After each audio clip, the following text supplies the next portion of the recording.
Mahabub Nagar corporation 52వ division BRS అభ్యర్థి శరత్ బాబు రెడ్డి విస్తృతంగా పర్యటిస్తూ ప్రచారం కొనసాగిస్తున్నారు. ప్రచారంలో ప్రజల నుంచి మంచి స్పందన వస్తుంది అని తెలిపారు.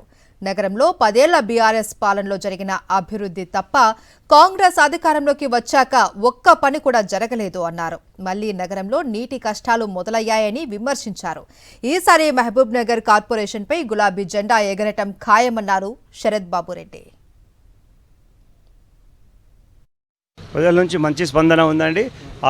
ఇంతకుముందు కాంగ్రెస్ గవర్నమెంట్ వచ్చి 2.5 సంవత్సరాలు అయిపోయింది. ఓన్లీ కేసీఆర్ గవర్నమెంట్ మన సీనియర్ చేసిన అభివృద్ధి చూసే ఇప్పుడు మాకు ఆదరణ ఇంకా ఎక్కువ ఉంది. అయ్యా ఎందుకు వచ్చిండి రేవంత్ రెడ్డి గారు ఎందుకు వచ్చారని చెప్పి పబ్లిక్లో అవుతుంది.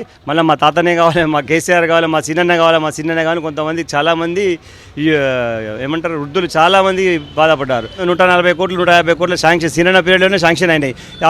అవి మాత్రమే చేశారు తప్ప కొత్త అభివృద్ధి వరకు పనులు మాత్రం జరగలేదు. మామూలుగా ఇక్కడ మేము తిరుగుతుంటే ఆదరణ ఎలా వస్తుందంటే మామూలుగా కొత్త వారికి అవకాశం ఇవ్వాలని కూడా చూస్తున్నారు. అంటే కొత్త వారి అంటే మేము ఆల్రెడీ పార్టీలో పనిచేస్తున్నాం కాబట్టి బిఫోర్ సీనియర్ ఎలక్షన్ నుంచి పనిచేస్తున్నాం. అప్పటి నుంచి పనిచేస్తున్నాం. కొత్త వారికి అవకాశం ఇవ్వాలనే అది కూడా పబ్లిక్ ఆలోచన చేస్తున్నారు. ఖచ్చితంగా కొత్త వారికి అవకాశం ఇచ్చి నన్ను గెలిపిస్తారని ప్రజలను కోరుకుంటున్నారు.